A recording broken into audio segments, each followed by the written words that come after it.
कि भीमराव अम्बेडकर को जानते हैं, पढ़े लिखे हैं आप लोग, इसीलिए आप लोग जानते हो क्योंकि आपने उनके बारे में पढ़ा। सिर्फ आप इतना ही जानते हो कि डॉक्टर भीमराव एक अछूत जाति से बिलोंग करते थे, उनके साथ भेदभाव हुआ, उन्होंने भारत का संविधान दिया। इसके अलावा बहुत कम लोग जानते हैं उनकी निजी जिंदगी के बारे में। जन्म तो उनका हुआ भारत के मध्य प्रदेश के मऊ शहर में 14 अप्रैल 1891 ईस्वी। जन्म के बाद उन्होंने क्या क्या यातनाएं सही और एक साधारण परिवार से एक महान इंसान बने, भारत के संविधान के शिल्पकार बने, भारत रत्न प्राप्त करता बने, जाकर विभिन्न देशों से उन्होंने 32 डिग्रियां प्राप्त की, एक डिग्री नहीं 32 डिग्रियां प्राप्त की, 4 पीएचडी की डिग्री प्राप्त की। भारत का एक लौता ऐसा उस समय के समकालीन व्यक्ति जो महान से भी महान, जिनकी महानता को हम लोग बखान नहीं कर सकते हैं। और जब तमाम चीजों करके भारत में आते हैं फिर भी उनका सब पक्षपात होता है। अगर उनके प्रारंभिक जीवन की बात करें तो उनके पिताजी सूबेदार, अंग्रेजों के सेना में क्या थे? सूबेदार थे। और ये कुल 14 भाई बहन थे, एक बहुत बड़ा परिवार। 14 भाई बहनों में सबसे अंतिम ये 14वें नंबर। बाकी इनके 8 भाई बहन इस दुनिया में नहीं रहे। क्यों? क्योंकि भूखमरी का शिकार हुए। दूसरा चीज है स्वास्थ्य संबंधित बीमारियां होने के कारण उस समय इलाज नहीं मिल पाया। और इलाज क्यों नहीं मिल पाया? क्योंकि ये अछूत थे। डॉक्टर वैद्य इलाज करने से पीछे इसलिए हटते थे क्योंकि इन्हें अछूत माना जाता था कि आप निचली जाति के हैं, आप हमारे यहाँ नहीं आ सकते हैं, आपके हम हाथ पैर नहीं पकड़ सकते हैं, आपको इंजेक्शन नहीं, इलाज नहीं कर सकते। इस तरह की प्रताड़नाओं को सहने के बाद भी वो अडिग रूप से ठहरे। बहुत ही स्वाभिमानी पुरुष थे भीमराव अम्बेडकर। अगर इनकी जीवनी को जाके आप पढ़िएगा, इनके 33 को पढ़िएगा, इनके द्वारा लिखी गई पुस्तकों को 1990 में प्रकाशित किया गया।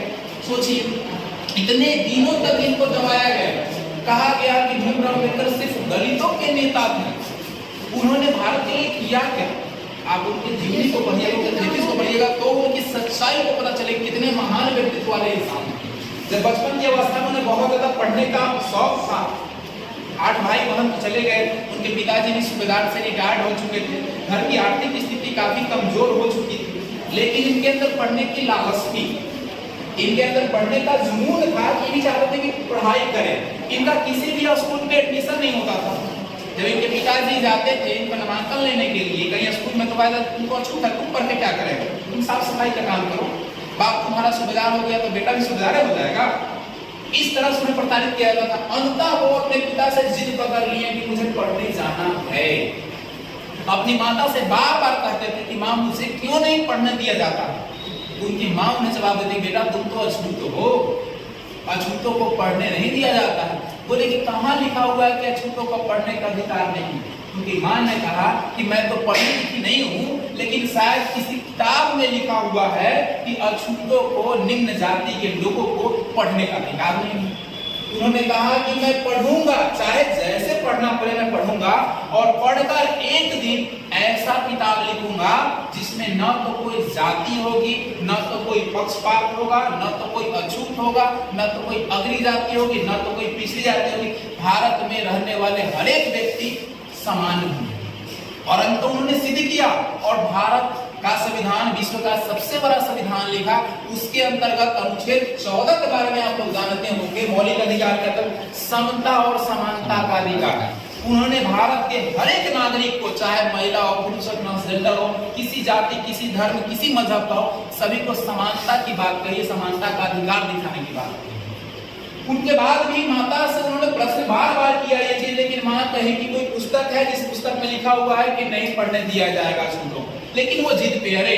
उनके जिद को देखते उनके पिताजी ने कहा कि चलो मैं कहीं से कुछ प्रयास करती हूँ। और जिस सेना में वो सूबेदार थे वो अपने बॉस के पास जाते हैं और बॉस को बोलते हैं कि मैं तो सेना में सूबेदार नहीं हूँ, लेकिन मैंने आजीवन आपकी सेवा की है, मेरे ऊपर एक एहसान कर दीजिए। उन्होंने बोला कि क्या एहसान चाहते हैं, बोलिए।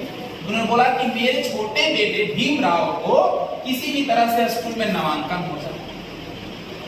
जब अंग्रेजी अधिकारी ने इस पर इंटरफेयर किया तब जाके इनका एडमिशन होता है, प्रारंभिक शिक्षा ये प्राप्त करते हैं।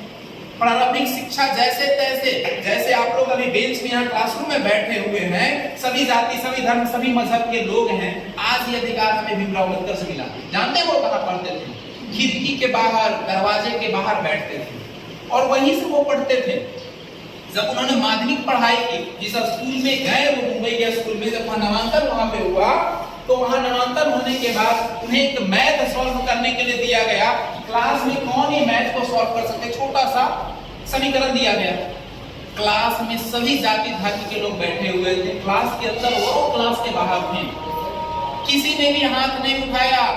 और भीमराव अम्बेडकर ने हाथ उठाया, लेकिन किसी की नजर नहीं दिख रही थी, क्योंकि सबको आगे देख रहे थे और वो पीछे बैठे हुए थे। लेकिन अध्यापक की नजर पड़ गई उन्होंने कहा कि क्या तुम सॉल्व करोगे? बोले कि हाँ बिल्कुल कर सकते हैं, आप तो आ जाओ। पूरे क्लास के लड़कों ने उनका विरोध किया। क्यों विरोध किया? क्योंकि वहां लोग अग्री जाति के बैठे हुए थे, पिछड़ी जाति को तो पढ़ने का अधिकार था नहीं। ये किसी न किसी तरह पैरवी करवा के पहुंच चुके थे पढ़ने के लिए। क्यों? क्योंकि आगे वो लोग का लंच बॉक्स रखा हुआ था और अगर उस रास्ते से आते तो उनकी परछाई उनके ऊपर पड़ जाती और वो भी अछूत हो जाते।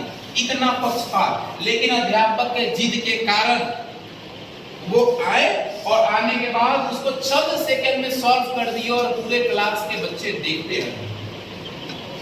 इतनी प्रताड़नाओं के बाद भी वो अपने स्थान पे अड़ी रहे। उनको ये कभी नहीं लगा कि लोग क्लास में बैठे, हम क्लास से पीछे बैठे। उनके अंदर था बस मुझे सीखना और पढ़ना और आगे चल के एक ऐसी पुस्तक लिखनी है जिसके आधार पर भारत के सभी लोग एक समान हैं।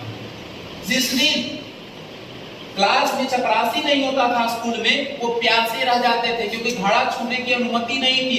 उन्हें घड़ा का पानी दूर से ऐसे करके दिया जाता था। एक दिन क्या हुआ, उन्हें बहुत जोर से प्यास लगी और उस दिन चपरासी नहीं था। इनकी निजी जिंदगी मैं बता रहा हूँ, मैंने अध्ययन किया इसलिए मैं बता रहा हूँ आप लोगों को। जब उस दिन चपरासी नहीं था, बहुत जोरों से प्यास लगी हुई थी, तो बगल में स्कूल का एक कुआं था। उस कुएं पे उन्होंने जाकर भरा, वो जो बाल्टी टाइप का होता उससे पानी निकालकर पानी पी रहे थे। इसी दरमियान उन्हें अग्नि जाति के लोगों ने देखा और उन्हें पूरी तरीके से बहुत मारा और इस वचन पे छोड़ा कि आज के बाद तुम इस कुआं के आसपास भी नहीं दिखो। किसी तरह से उनकी जान बची, को घर गए और अपने पिता से इस बात की वर्णन किया। पिता ने कहा कि बेटा हम लोग निम्न जाति से आते हैं, हम लोग की जिंदगी जानवर की जिंदगी है, इंसान की जिंदगी हम लोग नहीं जीते हैं। लेकिन भीमराव अम्बेडकर बड़े ही स्वाभिमानी थे। उनके स्वाभिमान को इतना होने के बाद भी कोई नहीं डगमगा सका। इसके बाद उन्हें पता चला कि एक महाराजा है जो एक जगह सम्मेलन हो रहा है, उस सम्मेलन में आ रहे हैं, वहां सभी लोग जा रहे हैं। उस सम्मेलन में किसी तरह से वो एंट्री कर गए। एंट्री करने के बाद राजा ने वहां घोषणा किया कि मैं टेस्ट लूंगा और जो लोग साक्षात्कार इंटरव्यू में पास होंगे वैसे 5 बच्चे को मैं विदेश भेजूंगा पढ़ाई करने के लिए, खुद स्कॉलरशिप दूंगा। भीमराव अम्बेडकर को एक रास्ता दिखा। उन्होंने कहा कि वो बहुत अच्छी चीज है। जहां वो कैंपस का आयोजन किया गया था इंटरव्यू के लिए, वहां ये किसी तरह से पहुंच जाते हैं। पिता के पास पैसे नहीं थे कोट जैकेट खरीदने के लिए। माँ क्या करती थी, दूसरे घर में जाके गोबर वगैरह जो जमा करके उसको ठोक कर गोईठा बेचती थी, बर्तन धोती थी। वो भी निम्न जाति के, उच्च जाति के घर में जाने का, उसके बगल से गुजरने का भी अलाउ नहीं था। जब उनके पिताजी माताजी किसी भी तरह से अरेंज करके इन्हें कोट वगैरह दिलाए और कोट वगैरह पहन के उसके इंटरव्यू में पहुंचते हैं। जो महाराजा थे वो काफी खुश हुए इनके साक्षात्कार से और उन्होंने कहा कि ठीक है मैं आपको भेजूंगा। 5 लोगों में पहले स्थान पर यही थे। 5 लोगों को विदेश भेजा गया। विदेश गए और उन्हें पूरी लगन के साथ, वहां उनके साथ कोई पक्षपात भेदभाव नहीं हुआ। वहां बस वो भारतीय के नाम से जाने, वहां अग्री और पिछड़ी और नीच जाति के नाम से उन्हें कोई नहीं समझा और बहुत गहन अध्ययन करके पढ़ाई किए हैं। माँ और उनकी पत्नी बहुत ही कम उम्र में उनका विवाह हो गया था। 15 वर्ष की अवस्था थी, उनकी पत्नी की अवस्था थी 9 वर्ष, विवाह हो गया था। कम उम्र में बच्चे होने के कारण बहुत सारे बच्चे डेट भी कर गए थे और इनकी पत्नी और इनकी माँ ने अथक प्रयास किया। बीच में इनके माँ का भी देहांत हो गया, तो किसी तरह से पत्नी अपना पेट काट कर इन्हें पैसा यहाँ से देती थी। जितना स्कॉलरशिप दिया जाता था उतना स्कॉलरशिप में पूरा नहीं हो पाता, क्योंकि इनके अंदर एक किताबी कीड़ा थी कि बहुत सारे लैंग्वेजों में बहुत सारे पुस्तकों को वहां अध्ययन करते थे। अध्ययन करने के बाद जब उनकी डिग्री पूरी हो गई वो वापस भारत में, भारत में आने के बाद जिस राजा ने उनको भेजा था, शर्त था कि आपको आने के बाद मेरे यहाँ नौकरी करना पड़ेगा कुछ वर्षों, क्योंकि आपके ऊपर हम पैसा लगा रहे हैं तो पैसा तो रिकवर हम करेंगे ही करेंगे। उस राजा के ही अनुशंसा पर इनके सेना में अधिकारी का नौकरी इनको मिल गया। अधिकारी का नौकरी जब इन्हें लगी तो उस कार्यालय में जिस रास्ते से जाते थे, उनके लौटने के बाद वहां गंगाजल छींटे जाते थे। जिस फाइल को वो छूते थे, सिग्नेचर करते थे, उस फाइल पर गंगाजल छींटे जाते थे, मंत्रों का उच्चारण किया जाता ताकि शुद्ध हो जाए। उनको पानी पिलाने के लिए अलग से कर्मचारी उन्हीं के वर्ग का रखा गया। इतनी जलनशीलता थी कि उनके हाथ में कोई फाइल नहीं देता था। इतना टॉर्चर करने के बाद भी उन्हें जब बर्दाश्त नहीं हुआ, उन्होंने राजा से कहा कि मैं यहाँ काम नहीं करूंगा, मैं आपका पैसा किसी तरह से चुका दूंगा। जब वहां से वो गुजरे, गुजरात के बड़ौदा जंक्शन पे एक स्थान है, आज वह स्थान संकल्प स्थान से फेमस है। उस स्थान पर उन्होंने बैठा और बहुत देर तक रोए और बहुत सोचा। उन्होंने कहा कि मैं भी तो इंसान हूँ, मैंने इतनी पढ़ाई की है, अदर देशों में मेरे साथ कोई पक्षपात नहीं है, मेरे साथ बहुत वैल्यू बात होती है, मुझे बहुत वैल्यू देता है लोग, लेकिन इंडिया में मेरे साथ ऐसा क्यों होता है? मैं क्या करूं? दो ऑप्शन है मेरे पास। इंडिया छोड़कर मैं दूसरे देश में चले जाऊं जहां मुझे मेरी डिग्री को सम्मान दिया जाएगा, मुझे अत्यधिक पैसा दिया जाएगा, मेरे घर परिवार सबका जीवन का कल्याण हो जाएगा, या मैं इंडिया में रहकर अपने जैसे कितने जो लोग थक कर हार कर बैठ गए हैं उनके लिए मैं संघर्ष करूंगा। और उसी जगह पर उन्होंने संकल्प लिया कि मैं कहीं नहीं जाऊंगा, मैं इंडिया के अंदर रहूंगा और इन कुरीतियों को खत्म करूंगा। और संघर्ष की राह पे वो चले और अथक प्रयास करने के बाद आज देखिए, अगर भारत में विद्वानों की श्रेणी में अगर नाम हो, महिलाओं को न्याय दिलाने की बात हो, सभी को समानता की बात हो, अगरी जाति पिछड़ी जाति में समानता की बात, दलितों को उत्थान करने की बात, शिक्षा का अधिकार, सभी के लिए समान न्याय व्यवस्था की अगर बात हो, तो भीमराव अम्बेडकर का नाम ना आए ये असंभव है। क्योंकि यही बाबा साहब जो हैं जिन्होंने सबको अधिकार दिलाया। महिलाओं को आज सैलरी मिलती है, सामान्य वेतन मिलता है, किसने दिलवाया? महिलाओं को मेटर्निटी छूट मिलती है, जो गर्भावस्था में जो 3 महीने 4 महीने का रिलैक्सेशन मिलता है, वो छूट कम वर्क करने का छूट किसने दिलवाया? महिलाओं का विकास, महिलाओं की शिक्षा के लिए आजादी के बाद किसने सबसे बड़ा योगदान दिया? भीमराव अम्बेडकर। उन्होंने एक शर्त रखी थी जब संविधान बन रहा था कि ओबीसी के आरक्षण के लिए कोई अलग से कमेटी गठन की जाए। मंत्रिमंडल ने खारिज कर दिया, कहा कि आपको दलित है, आपको दे रहे हैं ना, फिर अब दूसरे के फेर में क्यों है? बोले कि नहीं, मुझे सबका विकास चाहिए, जो दबे कुचले हैं सबके साथ समान न्याय व्यवस्था होनी चाहिए। और इसलिए जब उनकी बातों को लोग नहीं माने तो उन्होंने मंत्री पद से, मंत्रिमंडल से इस्तीफा भी दे दिया। इतिहास में सब चीज को दबा दिया गया और आज सिंपल सा कहा जाता है कि भीमराव अम्बेडकर सिर्फ और सिर्फ दलितों के नेता थे।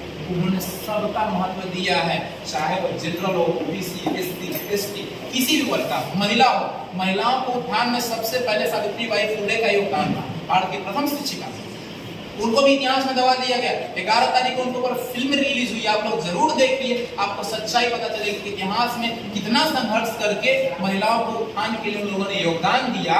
11 तारीख को, 11 अप्रैल को ही रिलीज हुआ है मूवी। अभी आ गया वेबसाइट पे, उसका लिंक हम आप लोगों को डाल देंगे, आप लोग डाउनलोड कर लीजिएगा, टेलीग्राम पे भी लिंक होगा, उसका हम डाल देंगे, आप लोग देखिए जरूर।